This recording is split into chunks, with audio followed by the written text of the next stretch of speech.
प्रजापति जी, तमाम महापुरुषों ने अपने जीवन का एक एक मिनट इसी बात के लिए निछावर कर दिया। अपने बच्चे कुर्बान कर दिए, अपनी जवानी कुर्बान कर दी, अपना सुख चैन कुर्बान कर दिया, और इस बात के इस नारे के साथ कि अगर मैं अपने और अपने बच्चों की परवाह करूंगा तो फिर मेरे समाज का, बहुजन समाज का क्या होगा, मेरे करोड़ों बच्चों का क्या होगा।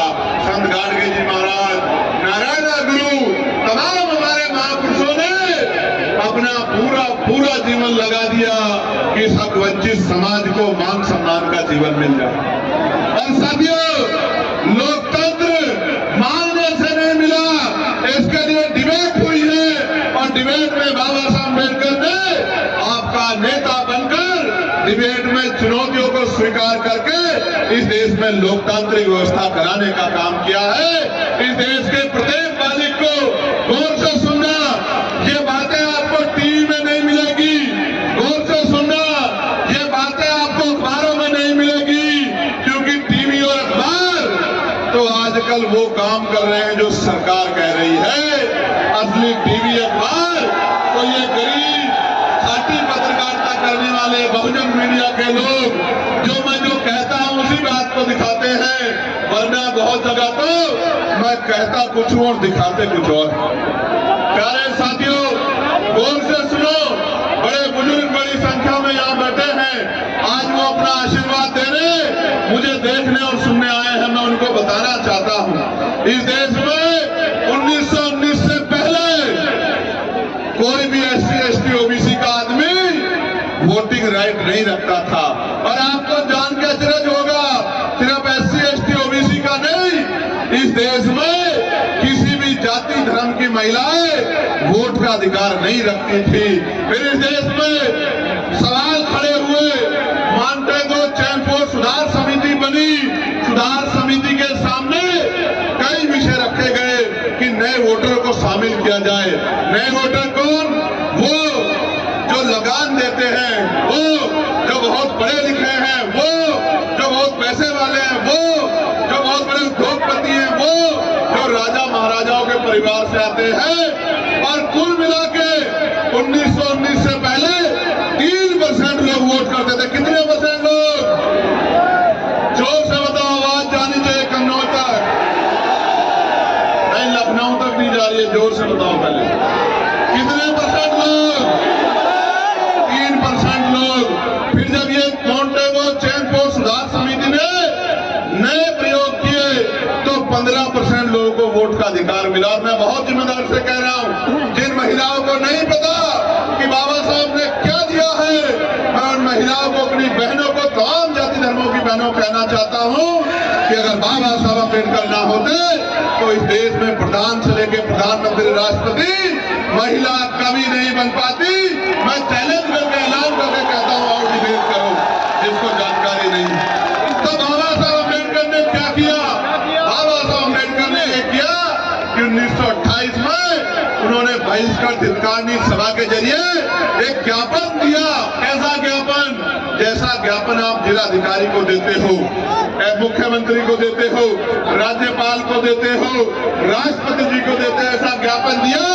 और उसमें कहा कि ये कैसा लोकतंत्र है जिसमें गरीब, दबे, कुचले, महिलाएं, दलित, पिछड़े, आदिवासी, अल्पसंख्यक वोट ही नहीं कर सकते, और जो वोट ही नहीं कर सकता वो चुनाव कैसे लड़ सकता है? इसी बात को समझ लो भाई। अगर आप में से कोई वोटर नहीं है तो क्या वो भारत का कोई भी चुनाव लड़ सकता है? लड़ सकता है? जब तक आप वोटर नहीं बनोगे, जो मानक है उनको पूरा नहीं करोगे, एज के मानकों को, तब तक आप चुनाव नहीं लड़ सकते हो।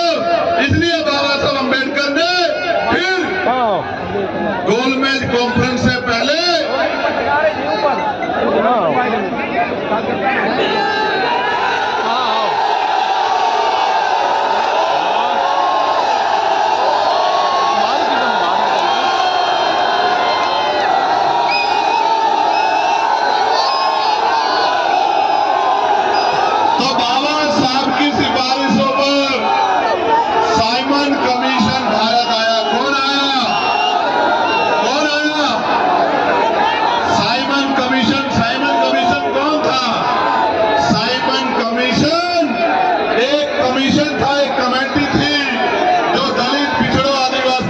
हालात जानने के लिए भारत आई। और जब साइमन कमीशन भारत आया और वो यहां से रिपोर्ट बनाकर लेके गया, उस रिपोर्ट के आधार पे गोलमेज कॉन्फ्रेंस हुई और 3 बार गोलमेज कॉन्फ्रेंस में बाबा साहब अम्बेडकर आपको अधिकार दिलाने के लिए लड़ते रहे। और बाबा साहब अम्बेडकर की सिफारिशों के कारण इस देश में कमजोर वर्गों को भी वोट का अधिकार मिला। और ये भारत पहला ऐसा देश है जहां संविधान के लागू होने के साथ सार्वभौमिक मताधिकार यानी कि महिलाओं से लेकर अंतिम व्यक्ति तक, चाहे उसके तन पे कपड़े ना हो, चाहे उसके सर पे छत ना हो, चाहे उस पे खाने को रोटी ना हो, चाहे वो पढ़ा लिखा ना हो, हर एक व्यक्ति को, बालिग व्यक्ति को वोट का अधिकार बाबा साहब अम्बेडकर के प्रयासों से मिलने का काम हुआ है मेरे साथ। और मैं वोट की ताकत बताता हूं, वोट की ताकत समझो। अगर ये वोट का अधिकार नहीं होता तो ये जो बड़े बड़े कुर्ते वाले, बड़ी बड़ी गाड़ियों वाले, बड़े बड़े धन्ना सेठ आपकी गलियों में आते हैं चुनाव के समय, आपके पैर पकड़ते हैं, आपके पैर छूते हैं, आपके घर का खाना खाते हैं, आपसे भाईचारा निभाते हैं, आपके घर में कुर्सियों पर बैठ के कहते हैं कि माँ मेरे सिर पे हाथ रख दो, चाची, भाभी, बुआ, ताई, दादी मेरे सर पे हाथ रख दो। ये जो महलों वाले लोग आज आपके बीच आते हैं तो ये इस वोट की वजह से आते हैं। जिस दिन वोट का अधिकार चला गया, आप मर जाना, आप गल जाना, आप सड़ जाना, आप भूखे रह जाना, एक अमीर आपकी गली में नहीं आएगा। मेरी बात को आप याद रखना। एक वोट के रूप में हथियार, स्वाभिमान सम्मान का जीवन दिलाने के लिए हथियार बाबा साहब अम्बेडकर हमको दिला के गए हैं। इसलिए बाबा साहब ने किसी की जमीन नहीं छीनी, बाबा साहब ने किसी का घर नहीं छीना, बाबा साहब ने किसी के रुपए नहीं छीने। अगर आज भी इस देश में बाबा साहब अम्बेडकर की प्रतिमाएं तोड़ी जाती हैं, आज भी इस देश में फूले साहू की प्रतिमाएं तोड़ी जाती हैं, आज भी इस देश में बाबा साहब अम्बेडकर को अपमानित करने की कोशिश की जाती है, उसका एकमात्र कारण ये है कि बाबा साहब अपने बच्चों को नौकरी नहीं लगाते गए, अपने करोड़ों बच्चों को इज्जत से जीने का अधिकार संविधान में दिला के गए। इस कारण बाबा साहब अम्बेडकर का विरोध किया जाता है। प्यारे साथियों, ये थोड़े से लोग पूरे कार्यक्रम को डिस्टर्ब कर रहे हैं। मैं चेतावनी के साथ इनको कहना चाहता हूं कि अगर ये मेरे लोग हैं तो अपनी जगहों पर बैठे, वरना मैं मानूंगा कि ये मेरे लोग नहीं है, और फिर मैं ये मानूंगा कि जो लोग मेरे नहीं है वो इस कार्यक्रम को खराब करने के लिए यहाँ आए। ये जो इस पूरी पंक्ति में लोग हैं, इनकी वजह से पूरा कार्यक्रम डिस्टर्ब हो रहा है, ये स्वीकार नहीं किया जा सकता है। मैं पुलिस प्रशासन के भाइयों से आग्रह करूंगा कि इनको बिठवाइए। इनकी वजह से यहां से लेकर वहां तक डिस्टर्ब हो रहा। बैठिए आप लोग, बैठे, मजाक कर रहे हैं आप लोग। कार्यकर्ताओं ने एक पैसा जुटा इस कार्यक्रम को सफल बनाने के लिए, आप चंद मुट्ठी में लोग डिस्टर्ब करेंगे इसको, क्यों कर रहे हैं ऐसा? इनको बिठाइए, पुलिस के लोग इनको बिठाइए, बिठाइए। नहीं वरना मैं मानूंगा कि आप भी शामिल हो गए काम करवा रहे हैं। पुलिस का काम है व्यवस्था देखना।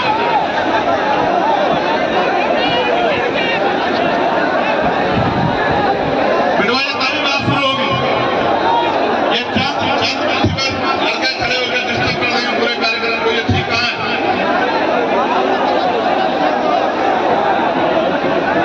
ऐसे जोशीले नौजवान ये अच्छे तो हैं, लेकिन ये नौजवान अगर सिर्फ नारे लगाते रहे तो इस देश में बहुत कुछ मिट जाएगा। मेरी बात को आप याद रखना, बहुत कुछ मिट जाएगा। और आप लोग हाथ पे हाथ रख के बैठे रहोगे, कुछ नहीं कर पाओगे।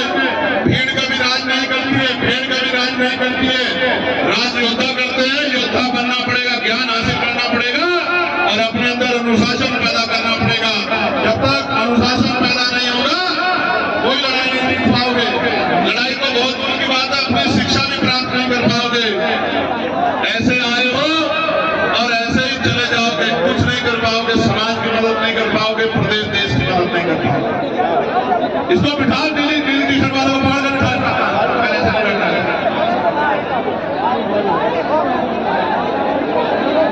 प्यारे साथियों, मैं ये कह रहा था आपसे कि बाबा साहब अम्बेडकर से जो विरोध है हमारे महापुरुषों से, वो विरोध इसलिए नहीं है कि उन्होंने किसी की जमीन छीनी है।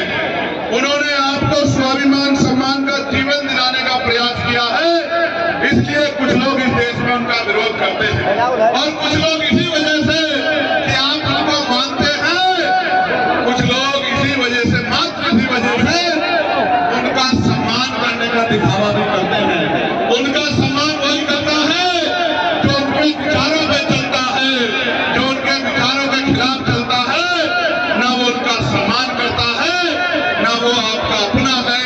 वो तो आपसे वोट की लालसा रखता है, इसीलिए वो बाबा साहब की बात करता है। वरना यहाँ वो भी लोग राजनीति कर रहे हैं जिन्होंने बाबा साहब अम्बेडकर के नाम पे बने स्मारकों को रातों रात बदलने का काम किया था। उन स्मारकों पे उनकी पट्टिकाओं को बदलने का काम किया था। मान्यवर काशीराम साहब के नाम पे बने मेडिकल कॉलेजों का नाम बदलने का काम किया था। राष्ट्रपिता ज्योतिबा फुले के नाम पे बने जिलों के नाम बदलने का काम किया था। गुरु रामदास जी के नाम पे बने जिलों का नाम बदलने का काम किया था। और जब प्रमोशन में रिजर्वेशन के लिए कर्मचारी लड़ रहा था, तो प्रमोशन में कर्मचारियों को खून के आंसू दिलाने वाले लोग भी आज आपके हितैषी होने की बात कर रहे हैं। आपको समझना पड़ेगा, आपको समझदारी दिखानी पड़ेगी। अगर आपने दो दुश्मन में फर्क नहीं महसूस किया, तो दोस्त दुश्मन दोस्त बन के कब आपकी पीठ में छुरा घोल देगा आपको पता भी नहीं होगा।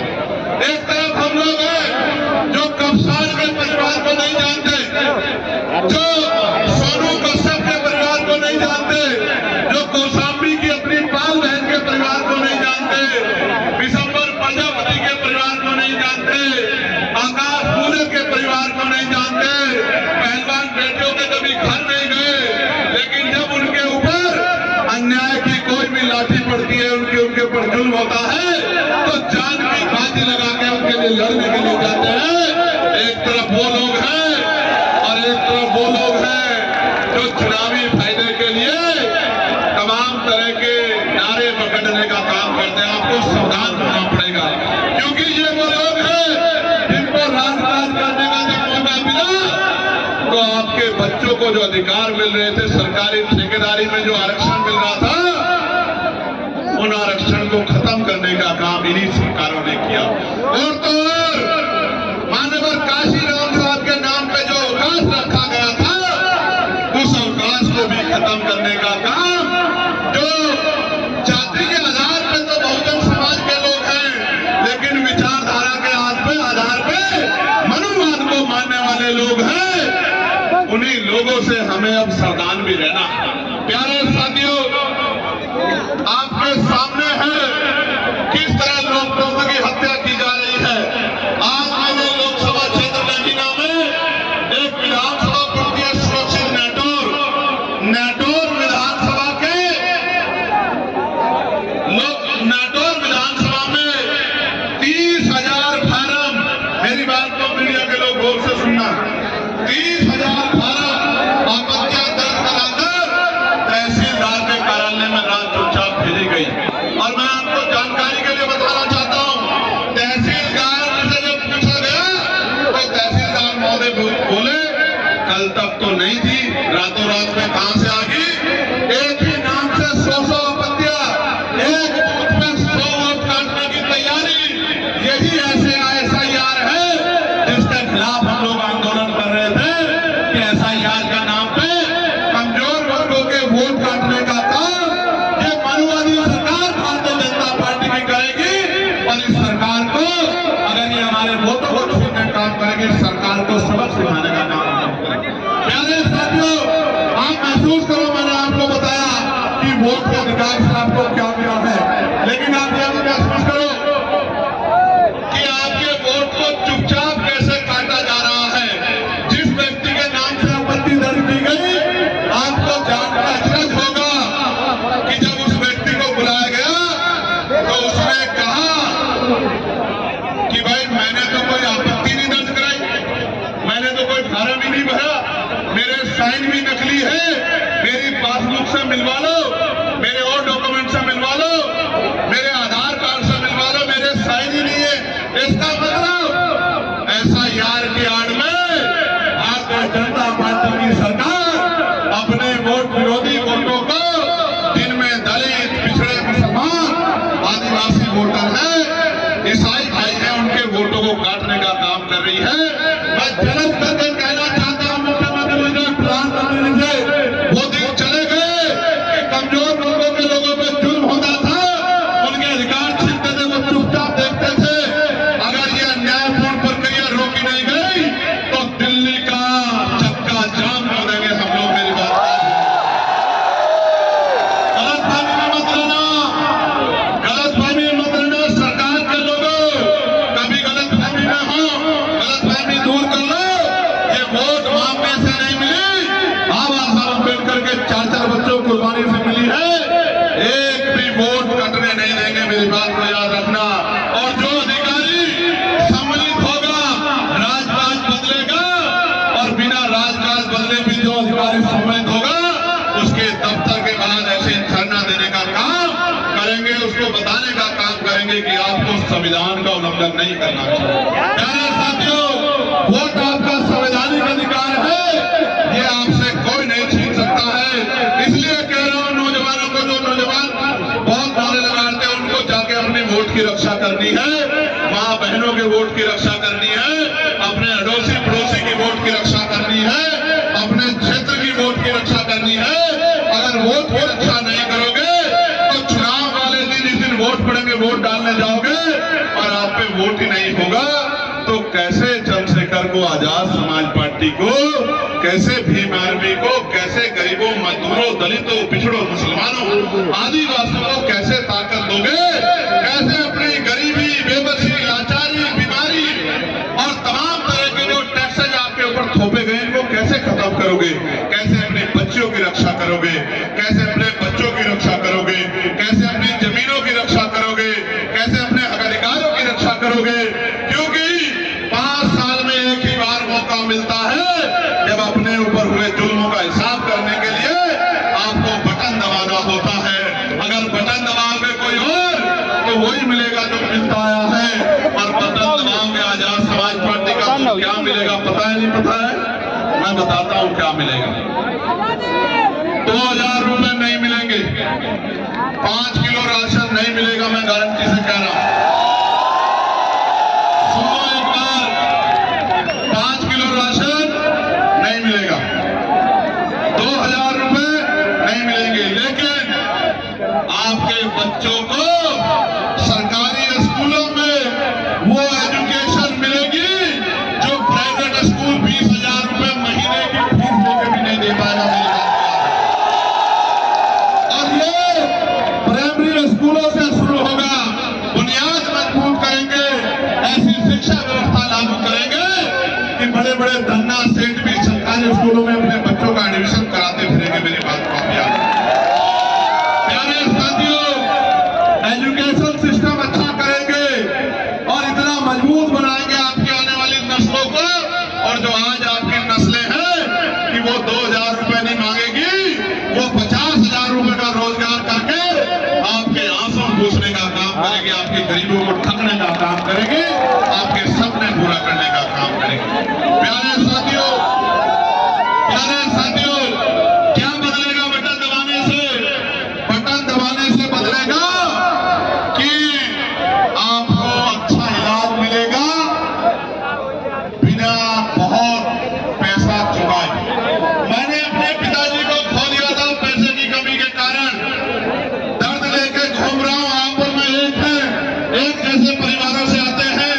मेरे पास पॉलिटिकल पावर होती उस समय, मेरे पास पैसा होता, तो आज मेरे पिताजी घर में बैठ के मेरे इस कार्यक्रम को देख रहे होते और अपने दिल से मुझे आशीर्वाद दुआ दे रहे होते। लेकिन इस बड़े सिस्टम में, इस लूटमारी ने एक बेटे से उनके हीरो को, उनके पिता को छीन लिया। उसी दिन हमने तय किया था कि जब राजकाज बनेगा, ऐसा हेल्थ सिस्टम लागू करेंगे, बड़ी से बड़ी बीमारियां, तमाम टेस्ट, तमाम रिपोर्टें, तमाम इलाज इतने कम पैसे में होगा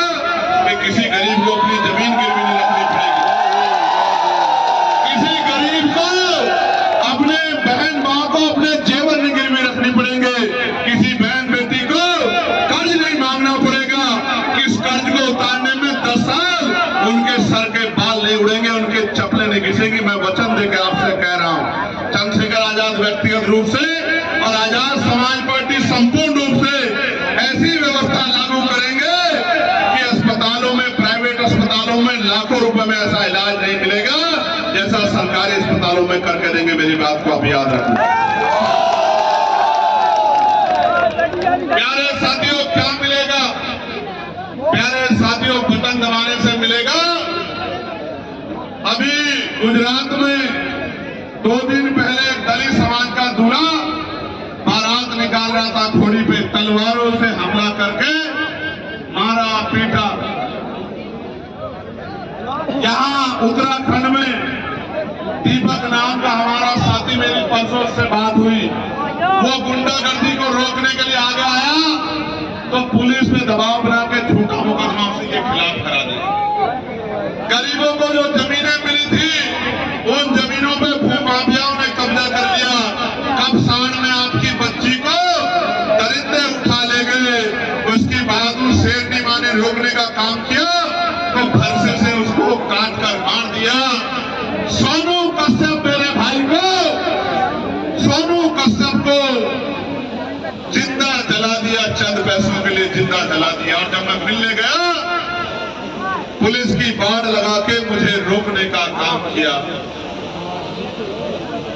अगर बांग्लादेश में एक दलित की जान जाती है तो सब रोते हैं। मुझे तो तकलीफ होती है, मैं रोता हूं। मैं तो सरकार से आवाज उठा कहता हूं कि न्याय दिलाओ, लेकिन जब यहां दलितों, पिछड़ों, आदिवासियों का दमन होता है तो कोई नहीं बोलता।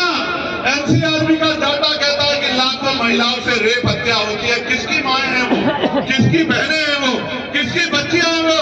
मैं कह रहा हूं बटन दबाने से मिलेगा कि किसी गुंडे की हिम्मत नहीं होगी किसी गरीब की बच्ची की तरफ आंख उठा के देख ले, मेरी बात को आप याद रखें। और अगर कोई गुंडागर्दी कर देगा तो पुलिस के भाइयों से कहेंगे कि इस गुंडे को ऐसा सबक सिखाओ कि दोबारा कोई गुंडागर्दी की सोच भी अपने दिमाग में ना रहे। प्यारे साथियों, क्या मिलेगा बटन दबाने से? क्या बात जाके बतानी है गांव में? बटन दबाने से मिलेगा कि पढ़े लिखे नौजवानों को रोजगार मिलेगा, उनको किसी के आगे हाथ नहीं फैलाना पड़ेगा, मेरी बात को आप याद रखें। क्या मिलेगा बटन दबाने से? बटन दबाने से प्राइवेट सेक्टर में 98% प्राइवेट सेक्टर में आरक्षण व्यवस्था लागू होगी। SC, ST, OBC के बच्चों को रिजर्वेशन जो है 98% प्राइवेट सेक्टर में मिलने का काम होगा। क्या मिलेगा बटन दबाने से? क्या मिलेगा? उद्योग धंधे लगेंगे आपके क्षेत्रों में और आपको 10 किलोमीटर के अंदर रोजगार मिलने का काम होगा। आपकी जेब में पैसा आएगा, आपको जीने का मौका मिलेगा। क्या मिलेगा बटन दबाने से? बटन दबाने से मिलेगा कि अपने महापुरुषों के जयंती के कार्यक्रम को, अपने महापुरुषों के धार्मिक उत्सव के कार्यक्रम को मनाने के लिए गली गली, चौराहे चौराहे धक्के नहीं खाने पड़ेंगे। अधिकारी बुला के परमिशन देगा और कार्यक्रम को सफल बनाएगा सुरक्षित रूप से। प्यारे साथियों, क्या मिलेगा? प्यारे साथियों, सबसे बड़ा वो मिलेगा जो बाबा साहब अम्बेडकर ने कहा कि आदमी भूखा तो रह सकता है लेकिन अपमानित होकर नहीं रह सकता। तो ये मिलेगा प्यारे साथियों, इस स्वाभिमान सम्मान का जीवन मिलेगा, इज्जत से जिंदगी मिलेगी। जाति धर्म के आधार पर जो अन्याय हो रहा है वो अन्याय खत्म हो जाएगा, मेरी बात को आप याद रखना। प्यारे साथियों, कल जो है 1 दिन पहले हमारी सरकार ने अमेरिका से एक डील जो है वो फाइनल की है।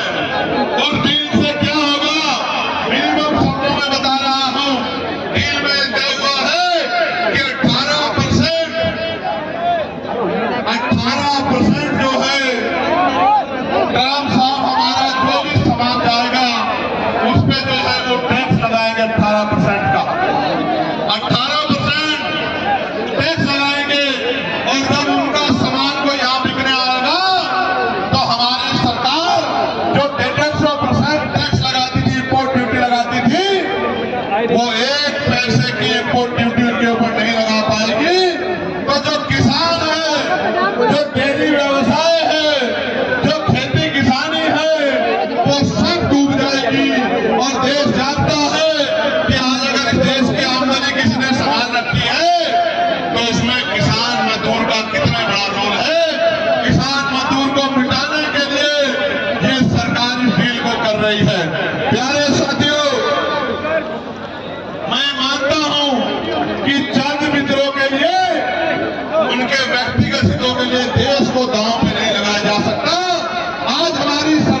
कोशिश की है। मैं बात आपको इसलिए बता रहा हूं कि जब उनके लोग आएंगे वो आपको धर्म के आधार पे, जाति के आधार पे आपकी वोट को मांगने का काम करेंगे। लेकिन 12 साल की सरकार 12 ऐसे काम नहीं कर पाई जिन पे 12 कामों पे ये कह सके कि हमने गरीबों के आंसू पोंछने का काम किया है। प्यारे साथियों, आपके सामने यूजीसी का बहुत बड़ा मामला है या नहीं है बताओ? एक तरफ तो यूजीसी को रोकने के लिए बड़े बड़े आंदोलन हो रहे थे, दूसरी तरफ जो आपके हितैषी बनने की बात करते हैं नेता, वो सारे नेता चुप्पी बांध के टेप लगा के बिलों में घुस गए थे। जिसे वोट के नफे नुकसान की फिक्र नहीं थी वो आजाद समाज पार्टी भीम आर्मी थी, जो ये कह रही थी कि आप तो काल्पनिक विषयों पे डर रहे हैं कि कल ऐसा हो जाएगा। हर साल हमारे तो लगभग 72 बच्चे जो हैं उनकी जान जा रही है, सुसाइड करके संस्थानिक हत्या हो रही है। हम कब तक अपने बच्चों को मरने देंगे? एक अकेली पार्टी आजाद समाज पार्टी, एक अकेला संगठन भीम आर्मी और एक आपका मात्र नेता चंद्रशेखर आजाद, पार्लियामेंट हो या सड़क हो या फिर मीडिया के सामने सीना ठोककर भरोसा कह रहा था कि हम अपने बच्चों की हत्याएं नहीं होने देंगे, हम यूजीसी को लागू करा कर रहेंगे। और अभी जो माननीय सर्वोच्च न्यायपालिका ने उस पर रोक लगाई है, तो 11 तारीख को हमने प्रोटेस्ट रखा है दिल्ली के जंतर मंतर पे कि हम सरकार को बताएंगे कि इतनी आसानी से आपको बच के निकलने का मौका नहीं देंगे। सरकार को कोर्ट में मजबूत पैरवी करनी पड़ेगी और हमारे बच्चों को की जो हत्याएं हो रही है, संस्थानिक हत्याएं, उनको रोकना पड़ेगा। प्यारे साथियों, अभी न्यायपालिका ने 2 आदेश दिए। न्यायपालिका उत्तर प्रदेश इलाहाबाद हाईकोर्ट ने एक उन्होंने ये कहा है कि भाई पुलिस को स्टेट बनने का अधिकार नहीं है, पुलिस को न्याय करने का अधिकार नहीं है, न्याय की जिम्मेदारी न्यायपालिका पे है। तो उन्होंने कहा है कि झूठी जबरन मुठभेड़ में लोगों को गोलियां मारना बंद करो। मैं गारंटी से कहता हूं,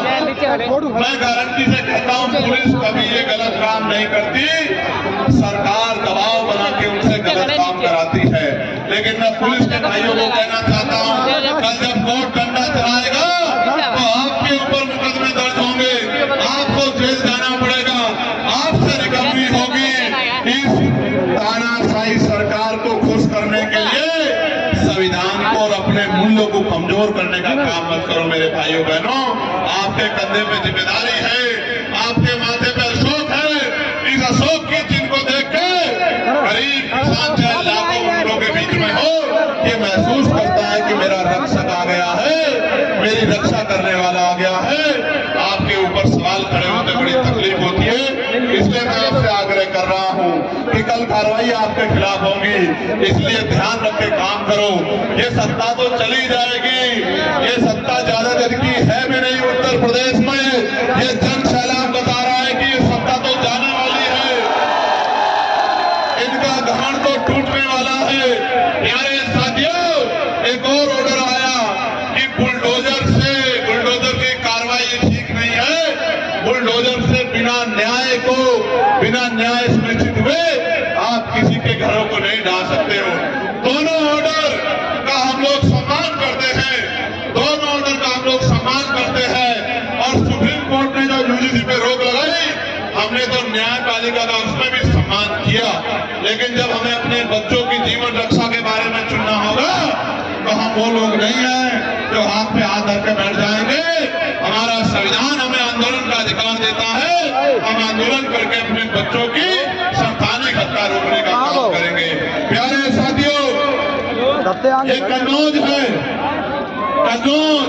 कन्नौज में इत्र के व्यवसायी सरकारी झंडे के आगे परेशान नजर आते हैं। मेरी एक बहन ने मुझे इत्र दिया था, अभी मुझसे कहा कि भैया ये यहाँ का इत्र है। मैं इत्र व्यापारियों को भी कहना चाहता हूँ, सरकारी उपेक्षा का शिकार हो आपको, अभी बजट आया है, ऊंट के मुंह में जीरा, इतने बड़े बहुजन समाज को 10% पैसा भी सरकार ने नहीं दिया, जबकि बजट में संख्या के आधार में आपकी हिस्सेदारी बढ़ती है। इसलिए आपको कह रहा हूं कि राजकाज बना लो, वरना वो दिन दूर नहीं है कि आपको तमाम तरह की परेशानी उठानी पड़ेगी। और गुंडागर्दी हद कर गई है।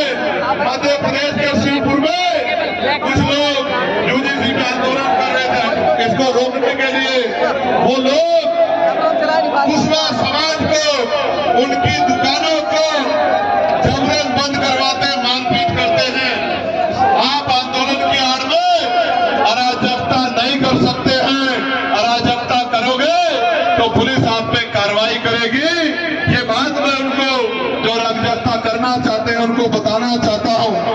आज कानून व्यवस्था का उत्तर प्रदेश में ये हाल है कि सुरेंद्र वाल्मीकि नाम के पार्षद को किस तरह से 150 मीटर लखनऊ में पीट के खींचा जाता है, उसको डंडों से मारा जाता है और कोई पूछने वाला नहीं है। और तो कोई क्या पूछेगा, वो जिस पार्टी में उन नेताओं ने नहीं पूछा, और तो कोई क्या पूछेगा। जिस पार्टी में वो है, जिस प्रदेश की राजधानी में वो रहा रहता, उन्हीं पार्टी के नेताओं ने सुध ली। जब अपना नेता ही हाथ छोड़ दे फिर तो जुल्म होना है ही लाजमी। और एक तरफ हरदोई में भीम आर्मी के जिला अध्यक्ष करण पासी और उनके साथियों पे झूठे मुकदमे दर्ज कराने का काम सरकार के दबाव में किया गया। मेरी बात को याद रखना, आपका नेता आपका हाथ छोड़ के भागने वाला नहीं है, आपका संगठन आपका हाथ छोड़ के भागने वाला नहीं है। अगर जुल्म किया जाएगा तो जुल्म का मुकाबला होगा।